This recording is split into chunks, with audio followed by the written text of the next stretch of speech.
ঝড়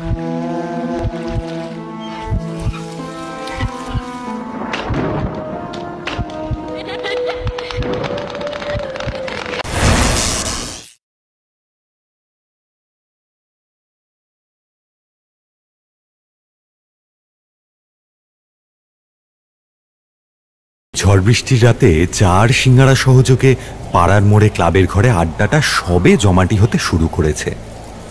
অন্যান্য সময় এরকম বৃষ্টির দিনে ক্যারাম বা দাবার আসর বসে, তবে আজ অনেক দিন পর নেপাল খুড়ো ক্লাব ঘরে এসেছেন। ভদ্রলোকের অতীতের জীবনটা বেশ জট পাকানো। উনি যতটুকু বলেন তাতে বোঝা যায় উনি একজন সাধারণ ব্রাহ্মণ, বয়স আন্দাজ 70-এর উপর হবে। তবে উনি বিবাহ বা পৈতে কোনো অনুষ্ঠানেই অংশগ্রহণ করেন না। ওনার স্পেশালিটি বলতে গরিব ঘরের লোকেরা যারা বাড়ির লোকের মৃত্যুর পর পয়সার অভাবে শ্রাদ্ধ শান্তির অনুষ্ঠান করতে পারেন না, তিনি সেখানে নামমাত্র দক্ষিণায় সেটা করে দেন। তবে এতে আমদানি হতো খুবই কম, দুজনের সংসারও তাতে চলার কথা নয়। কিন্তু তবুও খুড়োর বেশ ভালোই জমানো পুঁজি রয়েছে। খুড়োর আরও একটা স্পেশালিটি আছে। ওনার সময় গ্রামেগঞ্জে বহু মানুষদের ডাইনি সন্দেহে পোড়ানো হতো, আর গ্রামের মানুষদের মনে ভয় থাকতো যদি মৃত্যুর পর ডাইনির অভিশাপ লাগে। কাজেই উনি তাদেরও শ্রাদ্ধ করে দিতেন এবং বলে দিতেন যে শ্রাদ্ধের দ্বারা তাদের আত্মা ত্রিকালজ্ঞ হয়ে যায়। তখন পৃথিবীর সূক্ষ্ম মোহর বন্ধনে তারা আবদ্ধ থাকে না। এই সব ঢপবাজি দিয়ে গ্রামের যত গণ্যমান্য ব্যক্তি আছে তাদের থেকে শ্রাদ্ধের বদলে একটা মোটা অঙ্কের টাকা নিয়ে চলে আসতেন। যেহেতু উনি খরচ কম করতেন, তাই মাসে এরকম 2 কি 3টে ঘটনা ঘটলেই উনি যা পেতেন তাতে আগামী 2-3 মাস ভালো করেই চলে যেত। কিন্তু রাখাল বালকেরও একদিন মিথ্যাটা সত্যি হয়ে গিয়েছিল। তেমনি নেপাল খুড়োর মিথ্যেটা একদিন মিথ্যেই হয়ে গেল। আজকের ঘটনার প্রথম প্রশ্ন করেছিল বিশু, ভালো নাম বিশ্বনাথ। এলাকায় সাহসী হিসেবে ওর ভালোই নাম ডাক আছে। একটা পোল্ট্রির দোকান আছে তার। আচ্ছা খুড়ো, একটা কথা বলো তো, এই যে তুমি এত ঢপ দিয়ে পয়সা জমিয়েছ, তুমি কখনো ফেঁসে যাওনি? ফেঁসে একবার সত্যিই গেছিলাম। ওই একটা ঘটনাই আমার জীবন পুরোটা পাল্টে দিয়েছে। লালডাঙার ঘটনা। কি ঘটনা? তুমি শ্রাদ্ধ করার পরেও ডাইনি ফিরে এসেছিল বুঝি?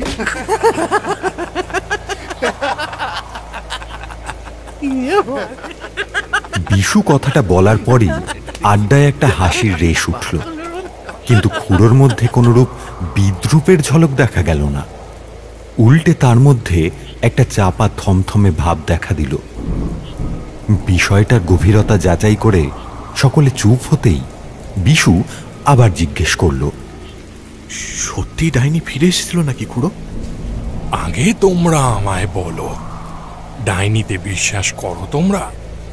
মানে আজকালকার যুগের ছেলে হয়ে তোমরা যে এখনো এসবে বিশ্বাস করো, এটা কেমন অদ্ভুত লাগছে। অদ্ভুতের কিছুই নেই খুড়ো। আমি জানি এখনো প্রত্যন্ত অঞ্চলের গ্রামেগঞ্জে এই ডাইনি কুপ্রথা আছে। ডাইনি বিশ্বাস না করলেও ডাইনি কুপ্রথায় বিশ্বাস করি। মানুষ সব সময় নিজের আত্মসম্মান নিয়ে বাঁচতে চায়, আর তারপর সে যদি গরিব হয় তখন তো তার আত্মসম্মান তুঙ্গে থাকে।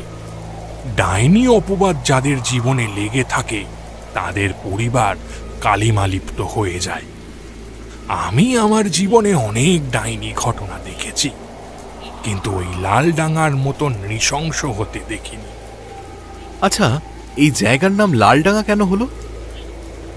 লালডাঙা জায়গার আসল নাম হলো পলাশডাঙা। জায়গার নাম লালডাঙা কেন হলো সেটা ঘটনার মধ্যেই বলছি। এরপর খুড়ো নিজের লুঙ্গির কোচা থেকে একটা বিড়ি বের করে ধরালেন। দুবার সুখ টান দিয়ে তার মৃদু কণ্ঠে ঘটনাটা বলা শুরু করলেন।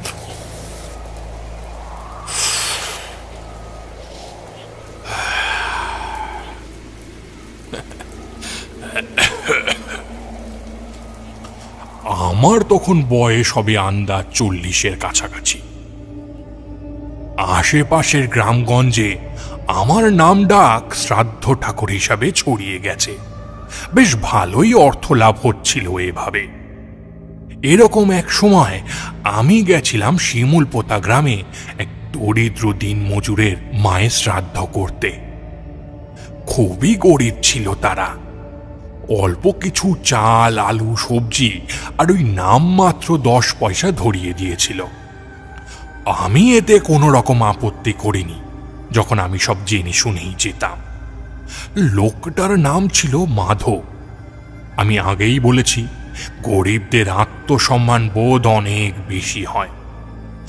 আমি যখন ওদের বাড়ি থেকে বেরিয়ে আসতে যাব, তখন মাধব হঠাৎ বলে উঠল, ঠাকুর, আপনি এত স্বল্প মূল্যে আমার মায়ের অন্তিম কাজ করে দিলেন। আমার সাধ আছে আপনার গ্রামের শেষ অবধি একটু পৌঁছে দেওয়ার। অপরাধ নেবেন না। আমি বারণ করলাম না। মনে মনে ভাবলাম, ভালোই হলো, অন্তত এতখানি পথ যখন পায়ে হেঁটে যেতে হবে, তখন একটা সঙ্গী হলে মন্দ হয় না। দিনের আলো থাকতে থাকতেই আমরা বেরিয়ে পড়লাম। গ্রামের মেঠো পথ ধরে হাঁটতে হাঁটতে দেখলাম মাথার ওপর কালো মেঘের দল জড়ো হয়ে আসছে। মৃদু মৃদু মেঘের শব্দও শুনতে পেলাম। মাধব পথে যেতে যেতে আমায় জিজ্ঞেস করল, আপনার নাম তো অনেকই শুনেছি ঠাকুর, তবে এক বিশেষ কারণে। আচ্ছা, আপনি কি সত্যি ডাইনিদেরও এইভাবে শ্রাদ্ধ করেন? হ্যাঁ, ডাইনিদেরও শ্রাদ্ধ করি বটে, তবে তাদের শ্রাদ্ধ মানুষের শ্রাদ্ধের থেকে বিস্তর আলাদা হয়। শ্রাদ্ধ এমন এক জিনিস যার মন্ত্রের শব্দ তরঙ্গ অতৃপ্ত আত্মাকে ইহলোক ছেড়ে পরলোকে গমন করতে সাহায্য করে। তবে তার খরচ হয় বিস্তর, আর দক্ষিণাও চূড়ান্ত। না, আমি আসলে জিজ্ঞেস করছিলাম, কারণ আমাদের গ্রামের শেষ দিকে একটা পুরো কুঁড়ে ঘর আছে। ওখানে এক মা তার মেয়ে আর নাতনি নিয়ে থাকে। মাকে সবাই ডাইনি বলে সন্দেহ। কথাটা শেষ করতে পারিনি মাধব। এমন সময় দেখলাম দূরে এক নদীর চর থেকে ধোঁয়া বেরোচ্ছে, আর একটা মৃদু ঢাক ঢোলের আওয়াজ হচ্ছে। মাধব কিছু একটা আন্দাজ করে দ্রুত সেদিকে দৌড় দিয়ে বলল, আসুন, আমার পেছনে পেছনে আসুন ঠাকুর। আরে আরে মাধব, দাঁড়াও দাঁড়াও। আমরা দুজনেই মৃদু মন্থর গতিতে দৌড়াতে দৌড়াতে যখন নদীর চরে এলাম, তখন দেখলাম এক বীভৎস দৃশ্য। আমি এর আগেও ডাইনি হত্যা দেখেছি, কিন্তু কিন্তু এত নৃশংস কাউকে হতে দেখিনি। একটা বৃদ্ধাকে একটা শুকনো পাতাহীন মরা গাছের সাথে একটু উপরে ঝুলিয়ে বেঁধে রাখা হয়েছে। তার চারপাশে গণ্ডির মতন আগুন জ্বলছে। তার পায়ের কাছে জড়ো করে রাখা আছে কতগুলো শুকনো কাঠ। দুজন লোক বৃদ্ধার মুখ থেকে চেঁচে চেঁচে তার চামড়া আর মাংস তুলছে। বৃদ্ধার চিৎকার যাতে কেউ শুনতে না পায়, তাই তার চারিদিকে ঢাক ঢোল বাজানো হচ্ছে আর বিকৃত উল্লাসে মজে নৃত্য করা হচ্ছে। একদিকে একটা খাটিয়ার ওপর বসে আছেন গ্রামের জমিদার অন্নদামঙ্গল বাবু। মাঝ বয়সী লোক, মাথায় কাঁচা পাকা চুল আর খোঁচা খোঁচা দাড়ি গোঁফ। পরনে একটা ময়লা সাদা জামা আর একটা মালকোচা করা ধুতি। চোখে মুখে একটা বিস্তর চিন্তার ছাপ। বলা বাহুল্য, মাধব ওনাকে চিনিয়ে দিয়েছিল। ওনার মাথায় ছাতা ধরে দাঁড়িয়ে আছে একটা রোগা পটকা চেহারার লোক। লোকটার চোখে তির্যক দৃষ্টি আর মুখে একটা মৃদু ক্রূর হাসি। এদিকে বুড়ির সারা মুখ রক্তে ভেসে যাচ্ছে, আর সেই রক্ত মাটিতে পড়ে সাদা বালির ওপর লালচে ভাব এনে দিচ্ছে। বুড়ির পায়ের তলার মাটি একটু একটু করে লালচে হতে শুরু করলো। আমি ধীরে ধীরে জমিদার বাবুর সামনে গিয়ে হাত জোড় করে বললাম, প্রণাম জমিদার বাবু। আমার পেছন পেছন মাধব এসে দাঁড়িয়েছিল। জমিদার বাবু প্রথমে আমাকে একবার আপাদমস্তক দেখে মুখ ঘুরিয়ে নিলেন। ওনার মুখ দেখে মনে হলো উনি কিছু একটা বিষয় নিয়ে খুব চিন্তিত। তারপর তিনি গম্ভীর কণ্ঠে মাধবকে বললেন, মাধব, তুমি কি বলো? ওরা তো তোমাদের থেকেও নিচু গোত্রীয় লোক। এই ডাইনিকে তো আমরা পুড়িয়ে দেব, কিন্তু ওদের তো কিছু একটা করতে হবে। জমিদার বাবু যেদিকে ইশারা করলেন সেদিকে তাকিয়ে দেখলাম বালির ওপর পা ছড়িয়ে বসে আছে একজন মহিলা আর তার মেয়ে। রুগ্ন কঙ্কালসার চেহারা, পরনে ময়লা ছেঁড়া কাপড়, নিষ্পলক দৃষ্টিতে তাকিয়ে আছে বুড়ির শরীরের দিকে। এখন বুড়ির চামড়া প্রায় ছাড়ানো হয়ে গেছে। আমি ওদিকে তাকাতে পারছিলাম না। পায়ের দিকে তাকিয়ে দেখলাম লালচে তরলটা প্রায় আমার পা অব্দি চলে এসেছে। মাধব একটু আমতা আমতা করে উত্তর দিল, ওরা ওদের মতন থাকুক না হয়, যেমনটা ইটভাটায় কাজ করছিল তেমনটা কাজ করুক। আমাদের বাচ্চাগুলোর সাথে ওদের না মিশতে দিলেই ভালো। কত রকম রোগ ভোগ নিয়ে আসে ওরা। ইতিমধ্যে জমিদার বাবুর পায়েও সেই রক্তের প্রবাহ এসে লাগলো। তিনি সাথে সাথে অত্যন্ত বিরক্ত হয়ে চিৎকার করে বললেন, কি করছিসটা কি? এবার আগুনটা ধরা। পলাশডাঙ্গাকে পুরো লাল ডাঙ্গা বানিয়ে দিল। উপরেও লাল, নিচেও লাল। এই যে তিনি একবার উচ্চারণ করলেন, এরপর থেকেই ওই জায়গার নাম মুখে মুখে পলাশডাঙ্গার পরিবর্তে লালডাঙ্গা বলে চারিদিকে ছড়িয়ে গেল। তারপর বুড়ির পায়ের নিচে রাখা কাঠের টুকরোগুলিতে অগ্নি সংযোগ করা হলো। সাথে সাথে এক বিকট মারণ আর্তনাদ আকাশে বাতাসে ছড়িয়ে পড়ল।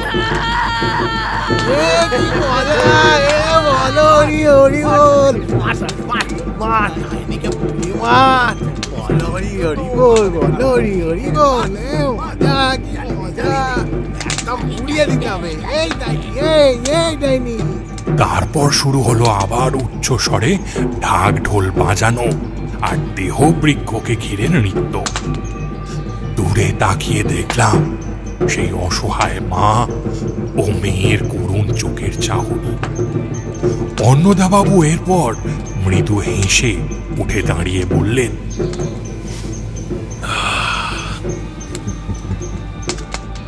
শোনো মাধব, একটা কথা ছিল তোমার সাথে।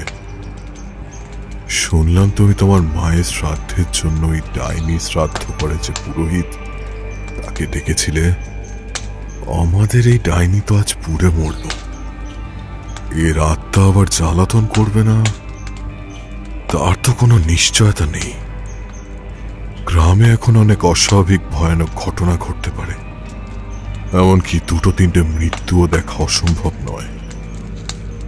তাই আমি চাইছি যদি তুমি একবার ওই ঠাকুর মশাইয়ের সাথে কথা বলিয়ে ওনাকে রাজি করাতে পারো। আমি অনেক দক্ষিণা এবং দান করব সেটাও জানিও। দেখো কি বলে, জানিও আমাকে। আমি এতক্ষণে ওনার চিন্তার বিষয়টা বুঝতে পারলাম। উনি আমাকেই খোঁজ করছেন, কিন্তু আমায় চাক্ষুষ দেখেনি বলে চিনতে পারছেন না। এই যে ইনি তো সেই ব্রাহ্মণ নেপাল ঠাকুর। উনি আমার বাড়িতেই ছিলেন। আমি আজ সকালেই এই বিষয়ে ওনার সাথে কথা বলতে যাচ্ছিলাম, কিন্তু তার আগেই দেখলাম এই জিনিস হচ্ছে। ও আচ্ছা, মাফ করবেন, আমি তখন বুঝিনি। মাথায় নানা রকম ঝামেলা চলছিল। তাছাড়া আপনাকে তো ঠিক চিনি না। না না, সে ঠিক আছে। আচ্ছা, এই যাকে পোড়ানো হলো তিনি কি সত্যিই ডাইনি ছিলেন? আমি প্রশ্নটা করেছিলাম জমিদার বাবুকে, কিন্তু আশ্চর্যজনকভাবে উত্তরটা এলো ওনার পিছনের লোকটার থেকে।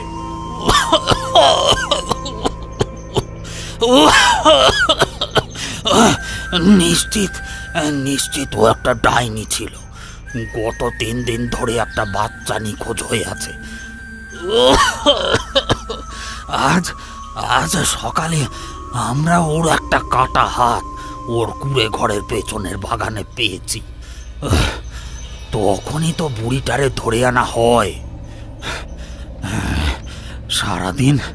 সারাদিন বাড়িতে বসে থাকবে আর এই সব কারবার করবে।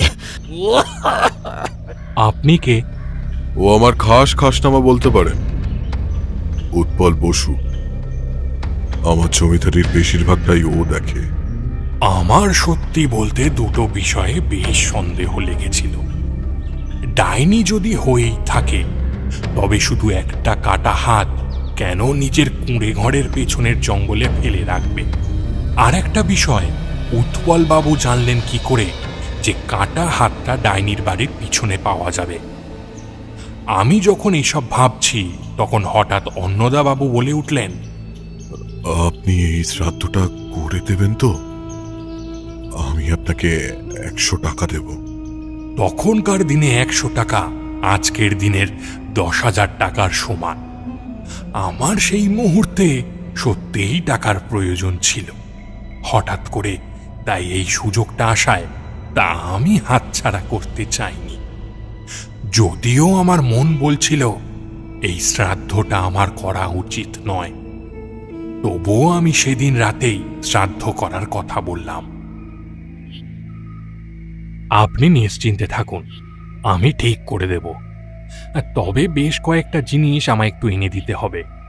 এই ধরুন সর্ষের তেল, কালো জিরে, চাল, পচা শোল মাছের তেল, শুকনো পাটকাঠি আর একটা কালো বিড়ালের কাটা লেজ, সিঁদুর, চন্দন আর মিঠে আতর।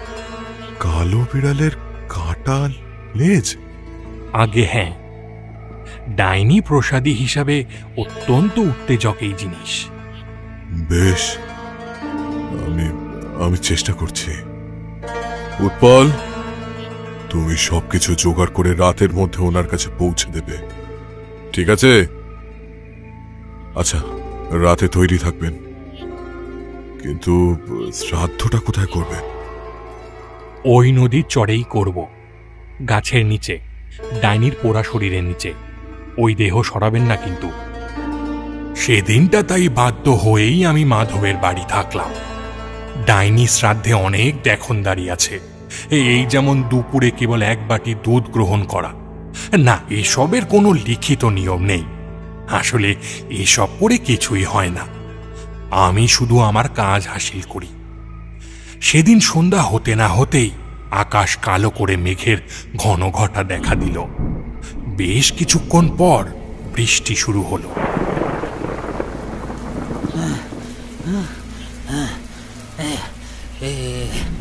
এই যে ঠাকুর মশাই, একবার বাইরে আসুন। বৃষ্টি মাথায় নিয়ে ভিজতে ভিজতেই আমি আর মাধব বেরিয়ে এলাম। উনি আমাদের সবকিছু দেখিয়ে বললেন, শুধু আপনার কালো বেড়ালের কাটা লেজটাই পাইনি। অনেক খুঁজেছি, ওটা খুঁজতেই কালঘাম ছুটে গেছে, কিন্তু লাভ হয়নি। আমি জানতাম ওটা পাবেন না, তাই ওটা আমি নিজের থেকেই খুঁজে রেখেছি। ঠিক আছে, হ্যাঁ, এখন সবকিছু নিয়ে আমাদের নদীর চরে যেতে হবে। আমি আসলে জানতাম ওটা উনি আনতে পারবেন না, তাই আমার কাছে সবসময় একটা লেজ রাখাই থাকে। ওটা দিয়েই কাজ করি, কিন্তু মুখে বলি অন্য গল্প। বেশ, তাহলে আপনারা এগোন, আমি জমিদার বাবুকে নিয়ে আসছি। তিনি জমিদার বাবুকে ডাকতে গেলেন। আমরা জিনিসপত্র গুছিয়ে হাঁটতে লাগলাম নদীর চরের দিকে।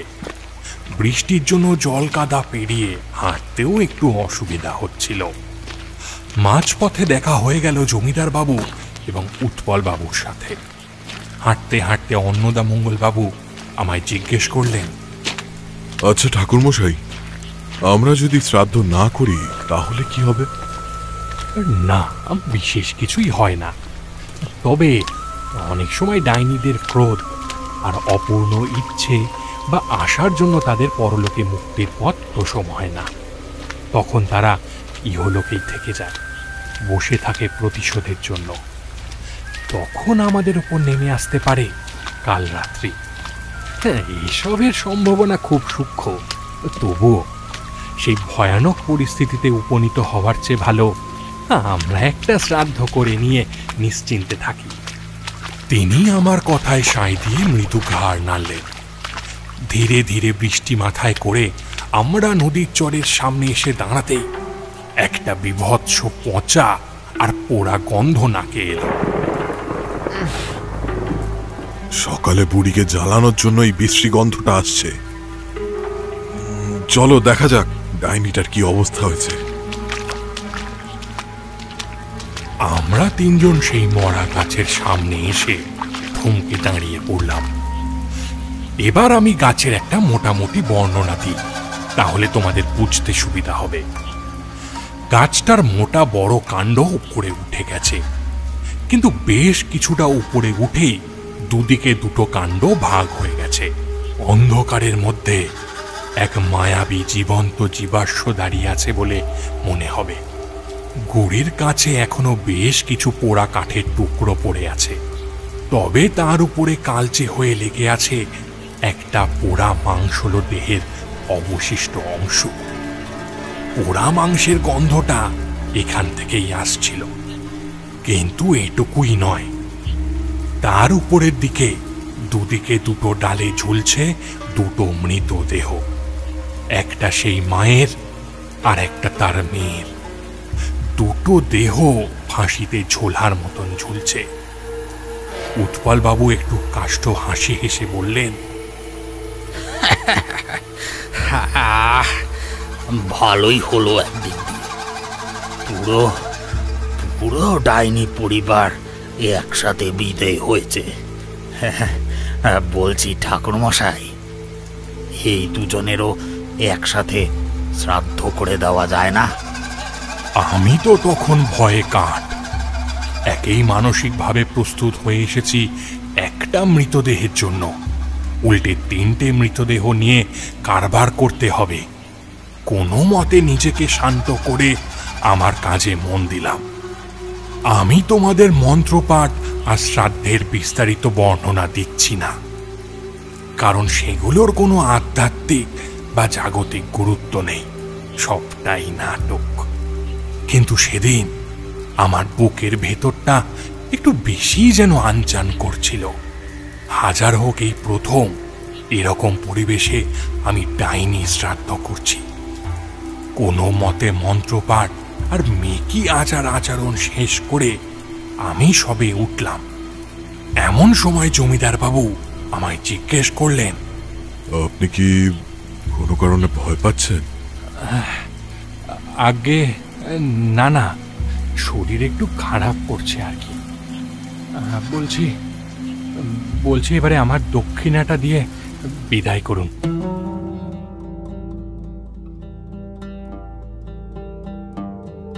উনি আমাকে সেদিন রাতেই নিজের বাড়ি নিয়ে গিয়ে 100 টাকা দিয়েছিলেন। উৎপল বাবু সেই ডাইনি বুড়ি আর 2 মা মেয়ের দেহ সৎকার করে আর ওনাদের সেই ঝুপড়ি জ্বালিয়ে দিয়ে বাড়ি ফিরেছিলেন। আমি সেদিন 100 টাকা পেয়ে সত্যিই বেশ খুশি হয়েছিলাম, কিন্তু তবুও মনের মধ্যে কেমন একটা খচখচানি হচ্ছিল। কেউ যেন বারবার বলছিল কাজটা আমি ঠিক করলাম না। সেদিন সেটা আমার অন্তরাত্মার আওয়াজ না কার আওয়াজ ছিল সেটা আজও বুঝতে পারিনি, তবে আওয়াজটা খুব চেনা ছিল। সেদিন রাতে আমি বাড়ি ফিরে আসার পর প্রচণ্ড ঝড় বৃষ্টি শুরু হয়েছিল। আসল ঘটনা শুরু হয় এর ঠিক 1 চন্দ্রমাস পর থেকে। হঠাৎ একদিন ভোরবেলা দরজা ধাক্কানোর শব্দ পেলাম। তখন সবে নিমের দাঁতন দিয়ে দাঁত মাজছিলাম। দরজা খুলে দেখি দাঁড়িয়ে আছেন এক দীর্ঘদেহী বৃদ্ধ তান্ত্রিক, পরনে গেরুয়া বস্ত্র আর রুদ্রাক্ষের মালা, মাথায় কাঁচা পাকা চুল আর মুখ ভর্তি সাদা গোঁফদারি। হ্যাঁ, ইনিই আমার দীক্ষাগুরু রুদ্রদানু মিশ্র। ওনাকে দেখা মাত্রই আমি সাথে সাথে পা ছুঁয়েই প্রণাম করে বললাম, গুরুদেব, আপনি হঠাৎ এত পূর্বাহ্নে আমার দরজায় কি মনে করে? তিনি দাওয়ায় বসে আমার দিকে একটা তীর্যক দৃষ্টি দিয়ে জিজ্ঞেস করলেন, পলাশডাঙ্গা গ্রামে কি করে এসেছো, নেপাল? মনে মনে প্রমাদ গুনলাম, নির্ঘাত ধরা পড়ে গেছি। ওনাকে একটা কচি ডাব কেটে হাতে ধরিয়ে বলতে যাব, এমন সময় তিনি মাথা নিচু করে বললেন,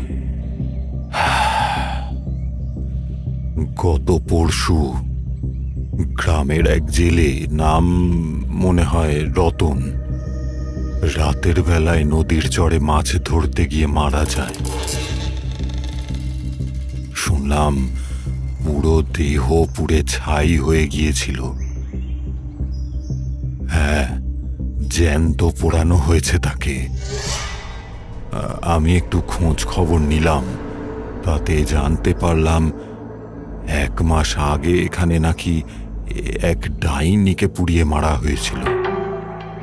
সেখানে আবার তার মেয়ে আর নাতনি দুজনে গলায় দড়ি দিয়ে আত্মহত্যা করেছিল। আর তুমি নাকি সেখানে ডাইনি শ্রাদ্ধ করে এসেছো। বিষয়টা শোনার পরই আমি তোমার কাছে ছুটে এলাম। আমি চুপচাপ মাথা নিচু করে দাঁড়িয়েছিলাম। এবার তিনি একটু অবাক হয়ে জিজ্ঞেস করলেন, আর এই ডাইনি শ্রাদ্ধ করা তোমাকে কে শেখালো হে? আমি তো কখনো তোমায় শেখাইনি। এই সত্যি করে বলো তো, কি করেছো? আমি তখন ওনাকে সমস্ত ঘটনা খুলে বললাম। পলাশডাঙ্গায় ডাইনি পোড়ানো, বাচ্চার হাত খুঁজে পাওয়া বাড়ির পেছনের জঙ্গল থেকে, মা ও মেয়ের আত্মহত্যা, সব কিছু। এবং এতদিন যাবৎ যে এইভাবে আমি বেশ ভালো অঙ্কের টাকা উপার্জন করেছি, সেটাও ওনাকে জানালাম। উনি সবটা বেশ মনোযোগ সহকারে শুনে বললেন, ভুল করলে নেপাল। প্রথম ভুল, এইভাবে ডাইনি শ্রাদ্ধ করা যায় না। বরং তাদের মৃত্যুর পর এইভাবে স্মরণ করলে তাদের শক্তি বৃদ্ধি হয়ে যায়। অজান্তেই এতদিন বড় ভুল করে আসতে নেপাল। তোমার ভাগ্য ভালো যে এতদিন কেউ প্রতিশোধ স্পৃহায় জ্বলে ওঠেনি, কিন্তু আজ একজন জ্বলে উঠেছে। তোমার দ্বিতীয় ভুল হলো যে তুমি মানুষের বিশ্বাস নিয়ে খেলেছ, তাদেরকে মিথ্যে আশ্বাস দিয়ে এসেছ। আমি জানি গুরুদেব, কিন্তু আমার অর্থের ভীষণ প্রয়োজন ছিল। তাছাড়া এটা তো প্রথম নয়, আমি এর আগেও এইভাবে কাজ করেছি। তখন তো কিছু হয়নি, তাই ঠিক বুঝতে পারিনি। যা করার তো করেই ফেলেছ। এখন আমাকেই এই সমস্যার সমাধান করতে হবে। আজকেই রওনা দেব পলাশডাঙ্গা গ্রামে। তৈরি হয়ে নাও।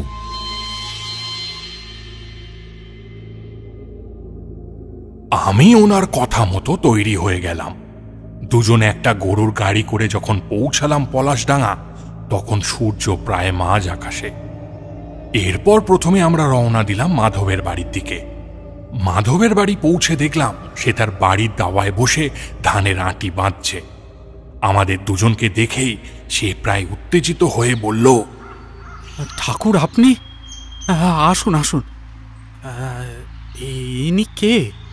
ইনি আমার গুরু রুদ্রদানু মিশ্র। রতন জেলের মৃত্যুর খবর শুনে ওনাকে নিয়ে এলাম। ভালোই করেছেন। উৎপলবাবু আমায় এমনিতেও বলে গেছিলেন আপনাকে ডেকে পাঠাতে। ওনারা খুব ভয় ভয় আছে ঠাকুর। আপনার শ্রাদ্ধ করার পরেও কি করেছে, কি হলো বুঝতে পারছি না। উনি ভয় কেন পাচ্ছেন? রতন কি ওনার কেউ ছিল? ছিল বলতে উৎপলবাবুর ডান হাত ছিল, সব কাজে সব সময় রতনই এগিয়ে থাকতো। আচ্ছা, সেদিনের সেই বাচ্চার হাতটা ওটা কে প্রথম পেয়েছিল জানো? প্রথমে তো মনে হয় রতনই পেয়েছিল, ওই তারপর উৎপলবাবুকে খবর দিয়েছিল। গুরুদেবের মুখ জুড়ে একটা মৃদু হাসির রেশ ফুটে উঠল। তারপর আমার দিকে ফিরে বললেন, বুঝলে এবারে নেপাল, কেন ডাইনি মুক্তি পায়নি? নিজের নামের মিথ্যে প্রবাদ মুছতে চায় সে। আমি তো কিছুই বুঝতে। আমার ধারণা তোমাদের ওই বুড়ি আর তার পরিবারের কেউই ডাইনি ছিল না। অবশ্য এতে তোমাদের দোষ দিয়ে লাভ নেই। প্রত্যন্ত গ্রামাঞ্চলে আজও এনাদের মতন কিছু মানুষকে সাধারণ মানুষের চোখে ডাইনি বানিয়ে নিজেদের স্বার্থ সিদ্ধি করে থাকেন জমিদারেরা এবং তাদের খাস লোকেরা। এখানে হয়তো উৎপলবাবুই আসল লোক, তবে বাচ্চা মৃত্যুর সাথে ওনার কি সম্পর্ক সেটা জানতে হবে। একবার ওনার সাথে আলাদা করে কথা বলা সম্ভব? হ্যাঁ হ্যাঁ, নিশ্চয়ই। আসুন, আমি ওনার বাড়ি নিয়ে যাচ্ছি। আমি বুঝতে পারলাম না গুরুদেব কেন একলা ওনার সাথে কথা বলতে চাইছেন। মাধব আগ বাড়িয়ে আমাদের নিয়ে যেতে লাগলো ওনার বাড়িতে। পথে হাঁটতে হাঁটতে আমি গুরুদেবকে চুপি চুপি জিজ্ঞেস করলাম, গুরুদেব, আমরা শুধু ওনার সাথে কেন কথা বলছি? জমিদার বাবুর সাথেও তো দেখা করে কথা বলতে হবে, উনিও যদি এই ঘটনায় জড়িয়ে থাকেন। জমিদারের মেজাজ ও তুমি ধরতে পারবে না। তারা নিজেদের চারিত্রিক অধঃপতন তোমার সামনে তুলে ধরবে না। তাদের মধ্যে সম্মানহানির একটা বড় ভয় কাজ করে হে। কিন্তু ওই আশেপাশের খাস লোকেরা এমনিতেই বদনাম থাকে, কাজেই তাদের কাছে প্রাণের মায়াটা সব থেকে বেশি। সেক্ষেত্রে জমিদার বাবু জড়িত কিনা সেটাও ওনারাই বলে দেন। আমরা হাঁটতে হাঁটতে এসে পৌঁছালাম উৎপল বাবুর বাড়ির সামনে। এই বাড়িটা গ্রামের একটু অন্যদিকে, জায়গাটা বেশ একটু জংলা জংলা ধরনের। তারই মাঝে ইট পাথরের একটা বেমানান দোতলা বাড়ি। বাড়ির সামনের অংশটা বাগান মতন করা, যদিও তার সামনে ও পেছনে আগাছায় ভরে গেছে। মাধব দুবার হাঁক মেরে ওনাকে ডাকতেই তিনি দরজা খুলে বেরিয়ে এলেন। খুব সম্ভবত তিনি স্নানে যাচ্ছিলেন। খালি গায়ে কেবল একটা গামছা জড়ানো ছিল। আমাদের দেখেই তিনি প্রায় তেড়ে এলেন। এই যে আপনি কিসের শ্রাদ্ধ করেছেন? ওই ডাইনি তো বিদায় হয়নি, উল্টে আমার কাজের একজনকে মেরে ফেলল। আমার জমিদার বাবুর কাছ থেকে ঠকিয়ে ঠিক 100 টাকা হাতিয়ে নিলেন।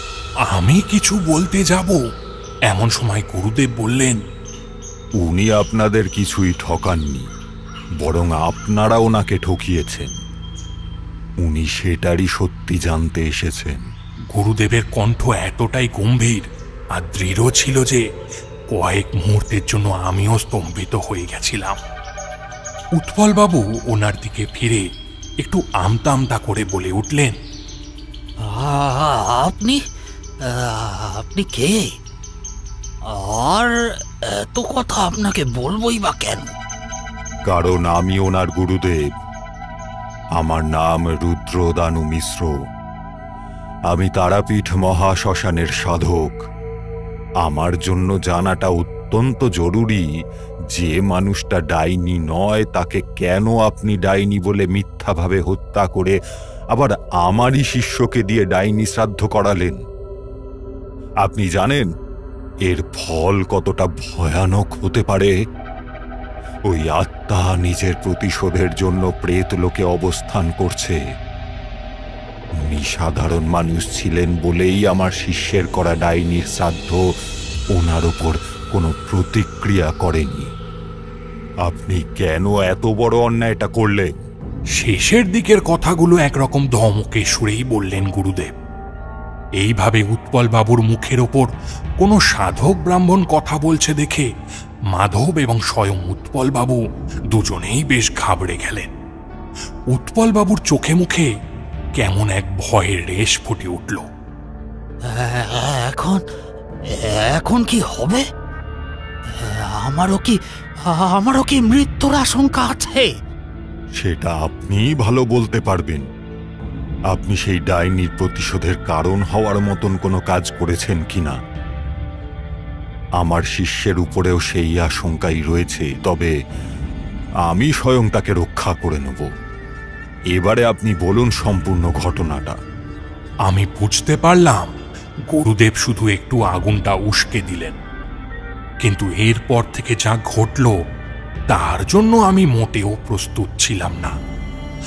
মাথা নিচু করে অপরাধীর মতন উৎপলবাবু অত্যন্ত ধীর স্বরে বললেন, আমি যা করেছি শুধুমাত্র আমার স্ত্রীর জন্য করেছি। স্ত্রীর জন্য করেছেন মানে? বিষয়টা ঠিক স্পষ্ট হলো না। আমার সাথে ভিতরে আসুন। সামনের দাওয়া পেরিয়ে আমরা ভেতরে প্রবেশ করলাম। ঘরের এই অংশটা বেশ অন্ধকার। মাঝখানে একটা বড় আকারের কুয়ো, জল একদম তলানিতে ঠেকেছে। ধীরে ধীরে একটা পাথরের সিঁড়ি বেয়ে আমরা উপরে উঠলাম। এখানে আসার পর থেকেই একটা অদ্ভুত মরা পচা গন্ধ বেরোচ্ছে, অনেকটা দীর্ঘদিনের জমে থাকা পচা শুকনো মাংস আর চামড়ার গন্ধ। ওপরে একটাই ঘর, সেই ঘরে আবার তালা দেওয়া। তালা খুলতে খুলতে প্রায় কাঁদো কাঁদো ভঙ্গিতে উৎপলবাবু বললেন, এই পলাশডাঙ্গার ডাইনি আর কেউ না, স্বয়ং আমার স্ত্রী উর্মিমালা। ক্যাচ ক্যাচ আওয়াজ করে দরজাটা খুলতে একটা তীব্র কটু গন্ধ নাকে এসে ধাক্কা মারল। ঘরটা রক্তে ভেসে যাচ্ছে। আশেপাশে ছড়িয়ে ছিটিয়ে রয়েছে মানুষের কঙ্কাল, অস্থি, চামড়া আর পচা মাংস, আর তাদের চিবিয়ে ছাতু করে ফেলা উচ্ছিষ্ট। ঘরের মাঝখানে শিকল দিয়ে বেঁধে রাখা আছে এক মহিলাকে, যদিও ওনাকে তখন মহিলা বলা যায় কিনা সেটা সন্দেহপ্রবণ। তবুও শারীরিক গঠন লক্ষ্য করলে বলাই যায়। 2 হাত 2 পা শিকল দিয়ে বাঁধা, মাঝখানে তার দেহটা ঘুমে ঢলছে আর গোঁ গোঁ করে গোগানির মতন শব্দ করছে। মুখটা ঠিকঠাক বোঝা যাচ্ছে না, মাথার চুল উস্কো খুস্কো, আর সেখানে বেশ কিছু মাছি পোকামাকড় ঘুরে বেড়াচ্ছে। পরনে শতচ্ছিন্ন ময়লা শাড়ি, হাত এবং পায়ের অনাবৃত অংশে ঘায়ের মতন কি সব হয়ে রয়েছে। সেখান থেকে সাদা সাদা পোকা কিলবিল করে ঢুকছে আর বেরোচ্ছে। শরীরের বেশ কিছু জায়গা থেকে পচা মাংস আর চামড়া খসে খসে পড়ছে। আমি কিছু বলতে পারলাম না। উৎপলবাবু বেশ মিহি কণ্ঠে ডাকলেন নিজের স্ত্রীকে, উর্মি, উর্মি, দেখো তোমার সাথে কারা দেখা করতে এসেছে। উর্মি দেবী তখন একটু একটু করে মুখ তুললেন। ওই বিভৎস মুখ আমি জন্ম জন্মান্তর মনে রাখব। ওনার মুখের অর্ধেকটা মানবীর আর বাকি অর্ধেকটা পিশাচের। মানবীর দিকের মুখের চামড়াও একই রকম ঘা জাতীয় কিছু সূক্ষ্ম সূক্ষ্ম ছিদ্র রয়েছে। সেখানেও বেশ কিছু সাদা সাদা পোকার দল কিলবিল করছে। চোখ দুটো কালো গর্তের মতন হয়ে প্রায় ভিতরের দিকে ঢুকে গেছে, তবে অন্যদিকে পচে যাওয়া আর খসখসে চামড়ার আস্তরণ। সেখানেও তার স্তর এতই পাতলা যে প্রায় কঙ্কাল দেখতে পাওয়া যাচ্ছে। চোখের মণিটা সম্পূর্ণ ঘোলাটে আর সাদাটে হয়ে আছে। লম্বা লালচে আধখানা জিভটা লক লক করছে মুখ থেকে বেরিয়ে। একসাথে এতগুলো জীবিত মানুষকে দেখে তার মধ্যে থাকা পোকার দল যেন মাংস খাবার জন্য ছটপট শুরু করলো। তার সাথে শুরু হলো চিৎকার, হাত পা ছুটতে থাকা আর অতি প্রাকৃত গোগানি।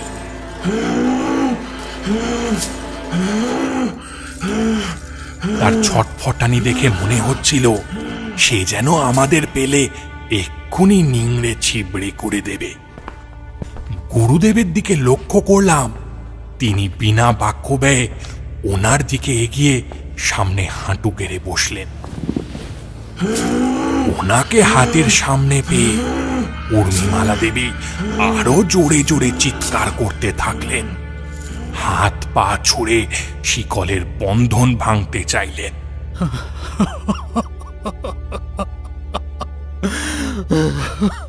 বিয়ের পরেও স্বাভাবিকই ছিল, কিন্তু 21 বছর হওয়ার পর থেকে ওই হিংস্র ভাবটা বাড়তে থাকে। কিরকম জন্তুর মতন হাব ভাব করতে শুরু করে। প্রথম তো নিজের হাতে পায়ের চামড়া মাংসই খেতে চাইতো। ডাক্তার দেখালে ও ডাক্তারকে মেরে খেতে চেয়েছিল। তারপর আমি কায়দা করে বেওয়ারিশ মৃতদেহ জোগাড় করে আনতে শুরু করি রতনকে দিয়ে। কিন্তু ওকে সামলানো আমার পক্ষে ক্রমশ দুষ্কর হয়ে থাকে। মাঝে তো একদিন আমায় খেতে চলে এসেছিল।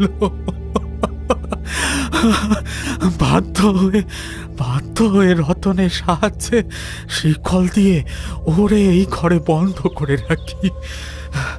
পাড়ার লোকে প্রথম 1-2 সপ্তাহ খোঁজ করেও তারপর আর কিছু জিজ্ঞাসা করেনি। কিন্তু ওর খিদে আমি আটকাতে পারিনি। এরপর কিছুক্ষণের বিরতি পড়ল। উর্মিমালা দেবীর মুখ থেকে হলদে কষ জাতীয় কি সব পড়ছে, চোখে হিংস্র ক্ষুধার প্রবৃত্তি। গুরুদেব বললেন, কিছু কিছু মানবী আজও আমাদের পৃথিবীতে রয়েছে যাদের অভ্যন্তরে পাতালের পৈশাচিক সত্তা লুকিয়ে থাকে। তবে নির্দিষ্ট বয়সের পর সেগুলো বেরিয়ে আসে। দুর্ভাগ্যবশত আপনার স্ত্রীর মধ্যে সেই লক্ষণই রয়েছে। ওই ছোট্ট ছেলেটাকে আপনি এই কারণেই মেরেছিলেন, তাই না? চোখের জল মুছতে মুছতে তিনি ধপাস করে নোংরা মেঝের উপরই বসে পড়লেন।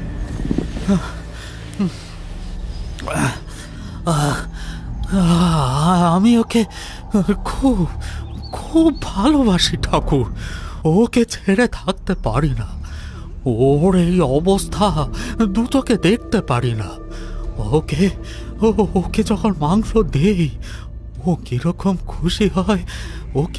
খুশি হয় খায় আপনি জানেন না। তবে সব থেকে ভালো খায় বাচ্চার নরম মাংস। এতদিন বেওয়ারিশে লাশ পেলে তবেই নিয়ে আসতাম, কেউ খোঁজও নিত না। কিন্তু আমার হাতে ওই ছেলেটাকে মারা ছাড়া উপায় ছিল না।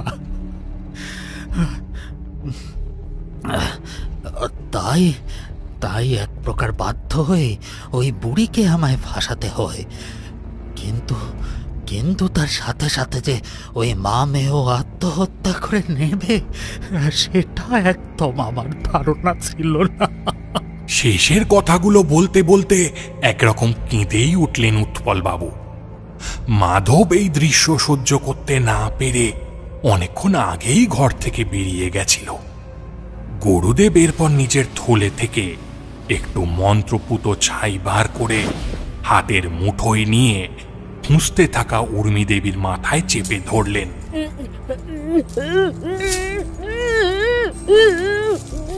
তারপর ধীরে ধীরে উর্মি দেবী স্থিমিত হতে থাকলেন।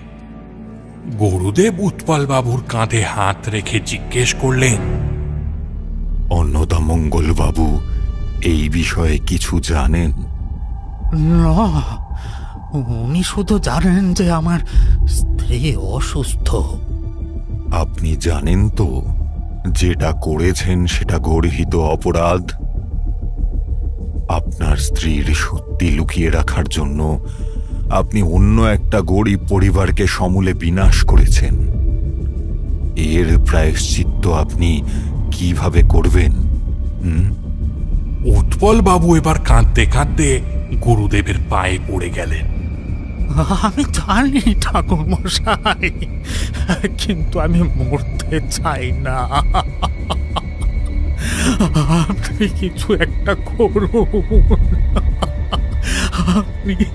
আপনি যা বলবেন আমি তাই করব। শুধু শুধু হুকুম করুন। আপাতত এখান থেকে বাইরে চলুন, এই পরিবেশে থাকা অসম্ভব।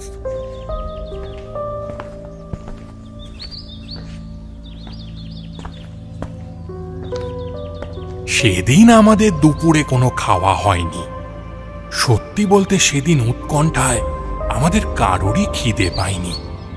গুরুদেব অনেক ভাবনা চিন্তা করে আমাদের বললেন, আমি এক বিশেষ হোমাগ্নি করব। সেটার মাধ্যমে প্রার্থনা করে আপনার কথা অতৃপ্ত আত্মাকে বুঝিয়ে বলার চেষ্টা করব। তিনি যদি বোঝেন তো ভালো, নয়তো আমার আর কিছু করার নেই। গুরুদেব কথাটা বললেন বটে, তবে আমার মনে হলো উনি কোথাও যেন একটা কিছু লুকিয়ে গেলেন। এরপর তিনি আমাদের না বলে কোথায় যেন বেরিয়ে গেলেন। অপরাহ্নে সূর্যের আলো ঝিমিয়ে আসা অবধি আমরা তিনজন স্তব্ধ হয়ে দেওয়ায় বসেছিলাম। সন্ধ্যার অন্ধকার গাঢ় ধূসর হয়ে নামলে গুরুদেব ফিরে এলেন, হাতে ধরে থাকা বেশ কয়েকটা উপকরণ। সেগুলোকে নিচে রাখতেই দেখলাম একটা মাটির সরা, একটা মরা চড়াই পাখির দেহ, একটা দেশি মদের বোতল, ধুনো, চন্দন, হলুদ আর কিছু নীলকণ্ঠ ফুল।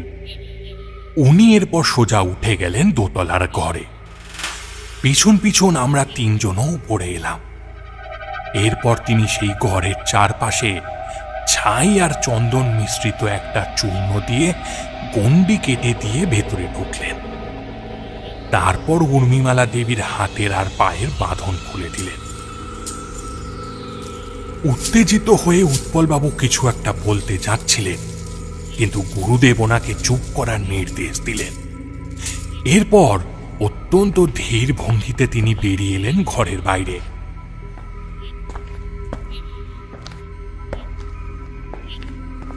আজ রাতে আমরা নদীর চরে হোমাগ্নি করব। আপনি বাড়িতেই থাকবেন।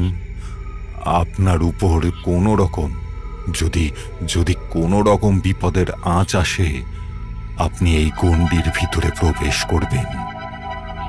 আপনার স্ত্রী আপনাকে মুক্ত করবে, তার ব্যবস্থা আমি করে দিলাম। উৎপল বাবুর চোখে টলমল করছে জলের বিন্দু। ওনার এই মুহূর্তে কি করণীয় তিনি কিছুই বুঝতে পারছেন না। বেশ কিছুক্ষণ সময় নিয়ে তিনি ঘাড় নেড়ে সম্মতি জানালেন।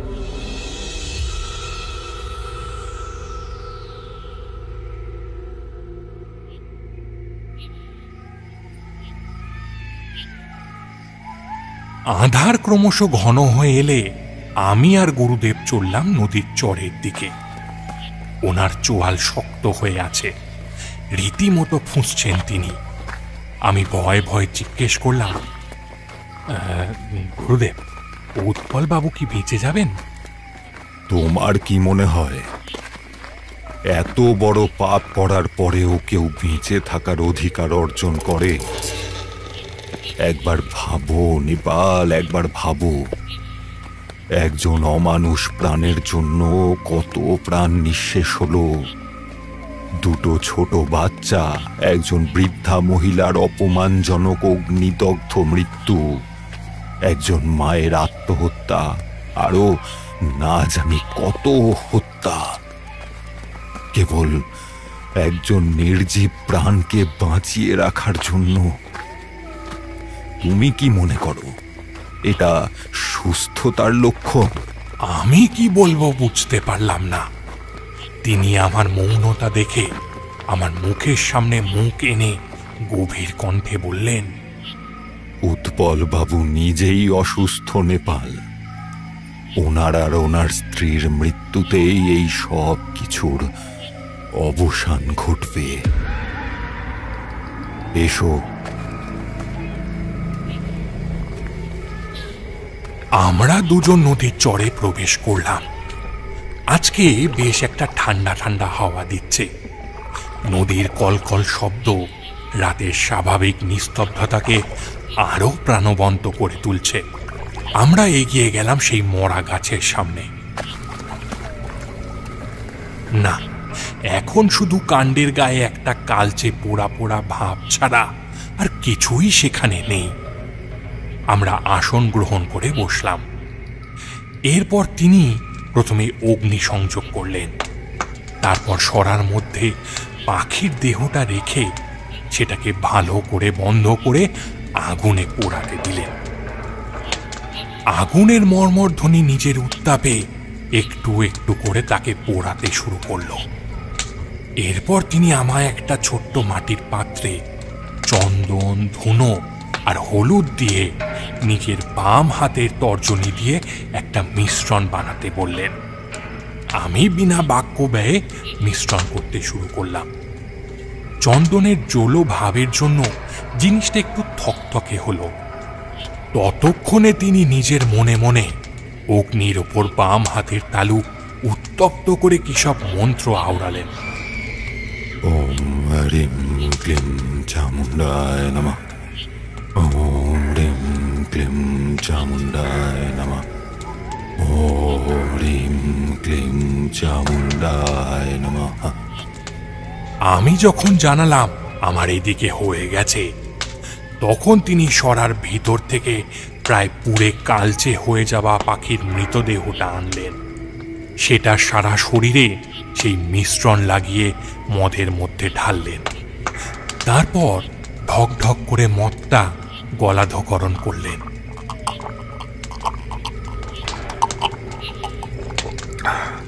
সেটা ঢালার পরেই তিনি আমায় বললেন, এবারে আমাদের মূল আহ্বান শুরু হবে। আমি আমার শরীরে ধারণ করব বৃদ্ধার আত্মাকে। তখন আমার শরীর ছটফট করতে পারে বা অন্য কিছু করতে পারে। আমি নিজের নিয়ন্ত্রণে থাকব না। তোমার কাজ হবে যখনই আমার দেহ আওতার বাইরে চলে যাবে, তখনই এই একটা করে নীলকণ্ঠ ফুল ধুনোয় মিশিয়ে অল্প করে আগুনে উত্তপ্ত করে আমার বক্ষ মাঝে অবস্থান করানো।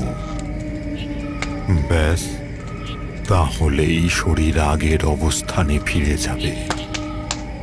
আসলে নীলকণ্ঠ ফুল আর ধুনো দুই স্রোত এবং দেহের সহস্রার চক্রকে নিয়ন্ত্রণ করে। তাই যখন যখন দেহ ঊর্ধ্বগামী হতে চাইবে, তখন তখন এই দুই আবার আমার দেহকে নামিয়ে আনবে মূলাধার চক্রে। আমি যদিও সম্পূর্ণটা বুঝিনি, তবে ভয়ানক কিছু একটা হবে বুঝতে পারছিলাম। এরপর তিনি চোখ ধীরে ধীরে বন্ধ করলেন। শেষ মুহূর্তে দেখেছিলাম ওনার মণি দুটো সাদাটে আর ঘোলাটে হয়ে উপরের দিকে উঠতে লাগলো। আমি উঠে গিয়ে আগুনের সামনে বসলাম।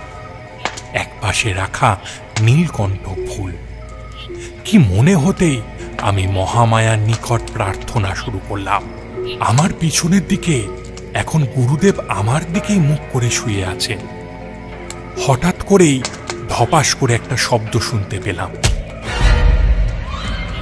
বুঝলাম ওনার দেহ শিথিল হচ্ছে, তাই পড়ে গেছেন টাল সামলাতে না পেরে। বেশ কয়েক মুহূর্ত পর মনে হলো বাতাসটা যেন হঠাৎ ভারী হয়ে আসলো। একটা পোড়া পোড়া কাঠের মতো গন্ধ নাকে এলো, তার সাথে একটা গোঙানির স্বর ভেসে এলো।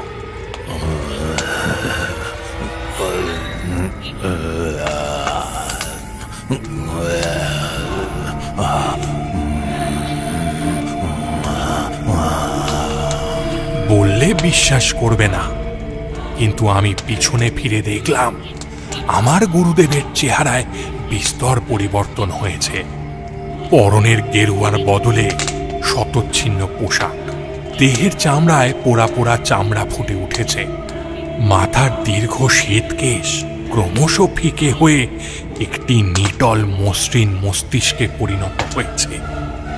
দীর্ঘ শ্বেত দাড়িও উধাও হয়েছে। শুয়ে শুয়েই অল্প বিস্তর ছটফটানি সবে মাত্র শুরু হয়েছে।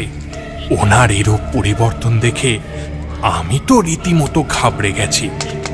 তবুও নিজেকে সামলে নিয়ে এরপর নীলকণ্ঠ ফুল ধুনোতে মিশিয়ে আগুনে উত্তপ্ত করে ওনার বক্ষ মাঝে রাখলাম।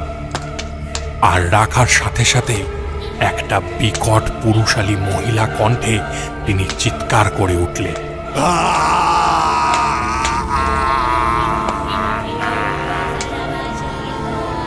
দীর্ঘ চিৎকারে চারপাশ যেন স্তম্ভিত হয়ে গেল। মুখ থেকে বেরিয়ে এলো সাদাটে ফেনার মতন ফস। তারপর হঠাৎ করেই থেমে গেলেন। সবকিছু নিশ্চুপ। ভোজবাজির মতো একটু আগে যেন কিছুই হয়নি। আমি আবার প্রার্থনায় বসলাম। এরকম সারা রাতে আরও 3 বার হয়েছিল। আমি মোট 2 জোড়া নীলকণ্ঠ ফুল ওনার বক্ষে রেখেছিলাম। প্রতিবারই একই ফল হয়েছিল। এইভাবে সারা রাত চলার পর শেষে পূব দিক থেকে সূর্যের লাল আভার আবেশ দেখা দিচ্ছিল। আমি চোখ খুলে পিছনে তাকাতেই দেখলাম গুরুদেব আবার আগের রূপে ফিরে এসেছে। আমি ধীরে সুস্থে ওনাকে ডাকতেই উনি চোখ মেলে তাকালেন। বেশ কিছুটা সময় লাগলো নিজেকে গুছিয়ে নিতে। তারপর সবকিছু ঝেড়ে ফেলে জিজ্ঞেস করলেন,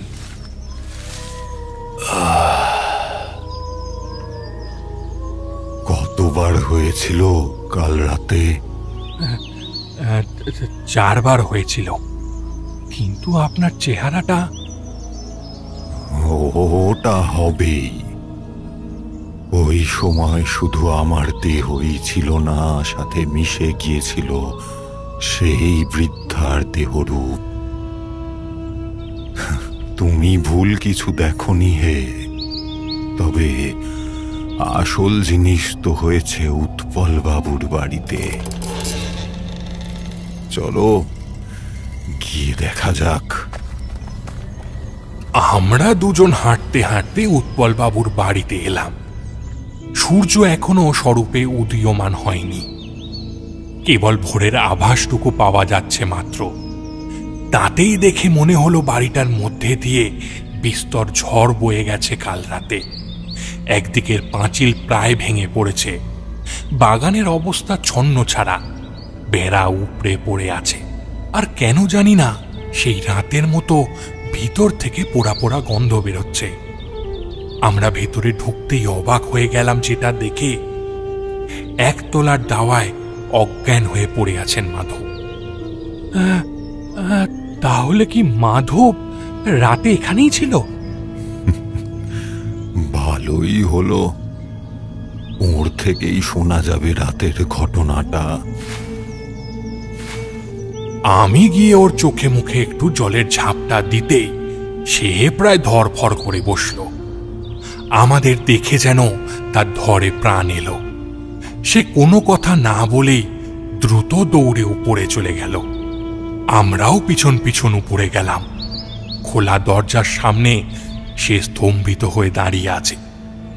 আমরা ভেতরের দৃশ্য দেখলাম। সম্পূর্ণ ঘর পুড়ে কালচে ছাই হয়ে গেছে। তার মধ্যে কালচে লাল রক্ত টলমল করে ভাসছে। তবে ঘরের মাঝে বসে আছে একটা পুড়ে যাওয়া নারী দেহ, আর তার কোলে শুয়ে রাখা আছে আরেকটা পুরুষের দেহ। কালচে শরীর দুটো থেকে পোড়া পোড়া গন্ধ আসছিল। আমি তো দেখে ওখানেই এক প্রস্ত বমি করে দিয়েছিলাম। একটু ধাতস্থ হয়ে মাধবের মুখে সবটা শুনলাম। আমি উৎপলবাবুকে বলেছিলাম যে আপনার যদি কোনো অসুবিধা হয় আমায় বলুন, আমি আপনার সাথে থাকব। উনি মুখে না বললেও ওনার মুখ দেখে বুঝেছিলাম উনি চাইছেন যেন আমি থাকি, তাই আমি থেকে গেলাম। প্রথম দিকে তো সব ঠিকঠাকই চলছিল, কিন্তু একটু রাত বাড়তেই আমি ওনার ঘর থেকে চিৎকারের আওয়াজ পেলাম। আমি জিজ্ঞাসা করাতে বলল ওনার নাকি সারা শরীর জ্বলে উঠেছে, সে ওনাকে ধরে রাখা যাচ্ছিল না। আমি যত বারণ করলাম, কিন্তু উনি আমার কোনো কথা না শুনে উপরের ঘরে ছুটে গিয়ে গণ্ডির ভিতর দাঁড়িয়ে পড়লেন। বারবার বলছিলেন,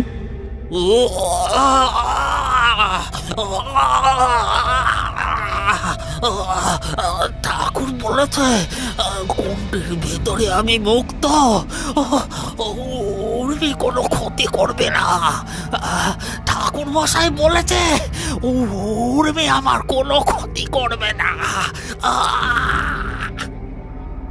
কিন্তু কিন্তু চোখের সামনে দেখলাম ঠাকুর, ওই বউটা ওকে ছিবড়ে করে খাওয়া শুরু করলো। তারপরে ধপ করে দুজনের শরীরে আগুন জ্বলে উঠল। একদিকে আগুন, অন্যদিকে রক্ত মাংসের কচকচ শব্দ, দুজনের চিৎকার। আমি পালিয়ে আসতে চেয়েও যেন পারছিলাম না। সবকিছু আমার চোখের সামনে ঘটল। কি করে কি যে হয়ে গেল! কোনো মতে নিচে নেমে আসতেই হঠাৎ চোখের সামনেটা অন্ধকার হয়ে গেল। তারপর আমার আর কিছু মনে নেই।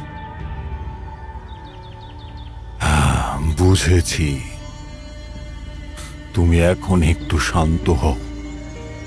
কি করে শান্ত হব বলুন তো ঠাকুর? চোখের সামনে মানুষটাকে ওইভাবে মেরে ফেলতে দেখলাম, কিচ্ছু করতে পারলাম না।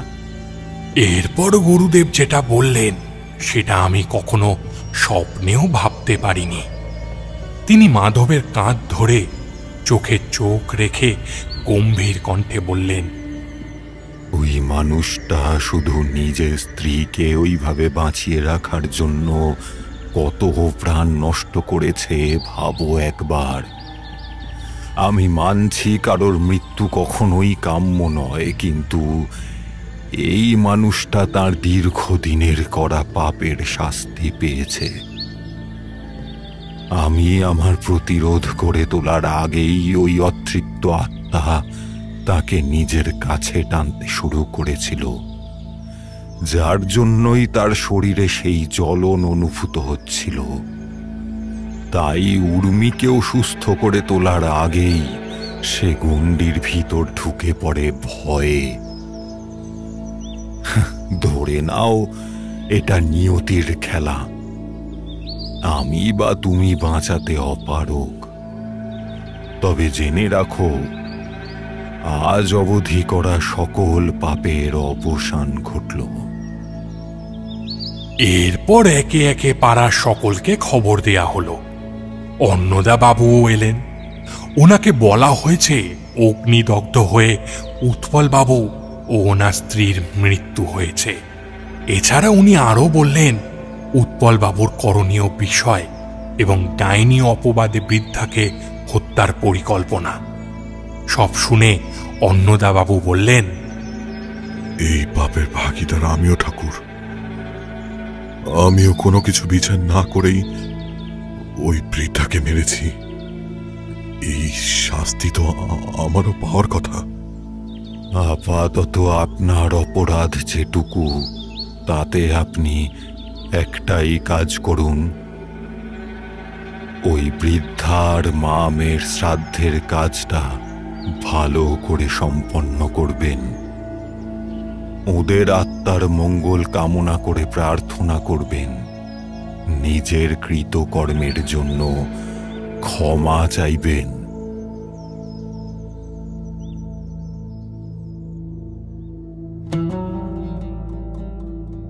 সমস্ত কাজ সম্পন্ন হওয়ার পর আমি আর আমার গুরুদেব ফিরে আসি পলাশডাঙ্গা থেকে। আমার বাড়িতে সেদিন থেকে তিনি পরের দিন সকালে রওনা দেওয়ার প্রস্তুতি নেন, তবে যাওয়ার আগে আমায় সাবধান করে দেন। সব সময় মনে রেখো নেপাল, অর্থ উপার্জনের জন্য নিজের শক্তি কখনো ব্যবহার করবে না। আর যেটার ক্ষমতা তোমার নেই সেটার প্রলোভন দেখিয়ে মানুষের বিশ্বাস নিয়ে খেলা করো না। এতে হিতে বিপরীত হয়ে যেতে পারে। এরপর তিনি আমার মাথায় হাত রেখে রওনা দিলেন। দিনের উজ্জ্বল আলোতেও একটু একটু করে ওনাকে মিলিয়ে যেতে দেখলাম। ঘটনা বলা শেষ করে নেপাল খুঁড়ো থামলে। এতক্ষণ অবাক হয়ে শুনছিল ক্লাবের সব ছেলেরা। বাইরে বৃষ্টিটাও একটু ধরে এসেছে। আর অন্নদাবাবুর এরপর আর কোনো ক্ষতি হয়নি? উনি যে ডাইনি অপবাদে একজন বৃদ্ধাকে ওইভাবে হত্যা করলেন, তার কোনো বিচার হলো না? নেপাল খুঁড়ো উঠে দাঁড়িয়ে বললেন,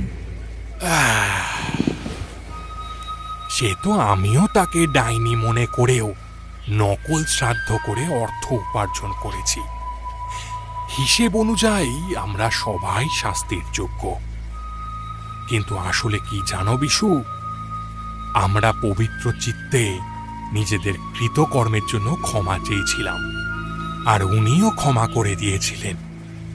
আর তুমি যে তোমার মায়ের সাথে সকাল থেকে ঝগড়া করে এই ক্লাব ঘরে বসে আছো, তোমার মা তোমায় ক্ষমা করে দিয়েছেন। বাড়ি যাও। এই পৃথিবীতে সবচেয়ে বড় ধর্ম হলো ক্ষমা ধর্ম। নেপাল খুঁড়ো কোনো উত্তরের অপেক্ষা না করেই দরজা দিয়ে বাইরে বেরিয়ে গেলেন। বিশু বিস্ময়ে হতবাক হয়ে ওনার অদৃশ্য হওয়ার দিকে তাকিয়ে রইল। ক্লাবের বাকি ছেলেরা দেখল নেপাল খুঁড়োকে রাতের অন্ধকারের কঠিন শীতলতা একটু একটু করে নিজের মধ্যে মিলিয়ে নিল।